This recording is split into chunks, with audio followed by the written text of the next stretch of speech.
대장동 개발 사업 특혜와 로비 의혹의 핵심 인물인 화천대유 대주주 김만배 씨가 검찰의 두 번째 영장 청구 끝에 결국 오늘 새벽 구속됐습니다.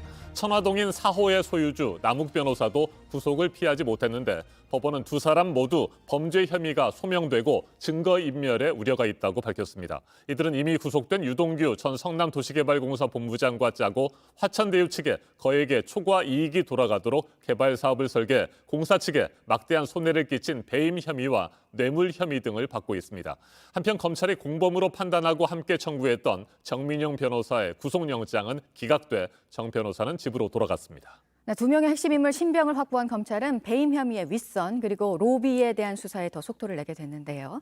성남시와 대장동 팀 사이의 연결고리였던 정민용 변호사는 구속을 피한 만큼 관련 수사에는 다소 차질이 있을 수도 있다는 관측도 있습니다. 오효정 기자입니다.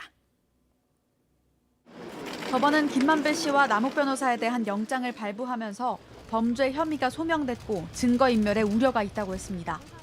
검찰은 앞서 김 씨와 남 변호사, 정민용 변호사 등이 유동규 전 성남도시개발공사 기획본부장과 공모해 대장동 개발 사업에서 화천대유에 이익이 몰리게끔 했다고 보고 구속영장을 청구했습니다.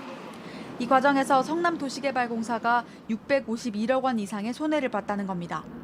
검찰은 성남도시개발공사에서 일하던 정민용 변호사와 유동규 전 본부장이 화천대유에 특혜를 제공하는 한편 김만배 씨가 로비 활동을 남욱 변호사가 자금 조달을 맡아온 걸로 의심하고 있습니다.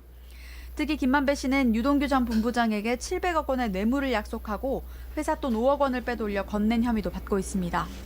김 씨가 이번에 구속된 건 앞서 한 차례 영장이 기각된 지 21일 만입니다. 핵심 인물 2명이 추가로 구속되면서 수사에도 속도가 붙을 전망입니다. 대장동 사업의 최종 결정권자였던 이재명 당시 성남시장 등 또 다른 윗선이 배임 과정에 개입한 건 없는지 여부가 핵심입니다. 김만배 씨는 어제도 관련 혐의를 부인했습니다.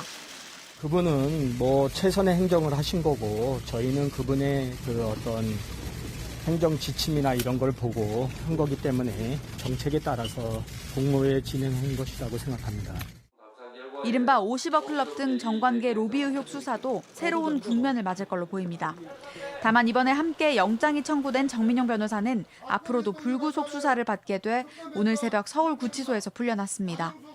법원은 정 변호사가 도망가거나 증거를 인멸할 우려가 없다고 설명했습니다.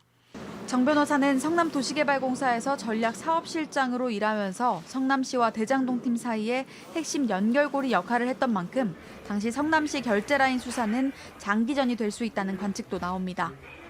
JTBC 오효정입니다.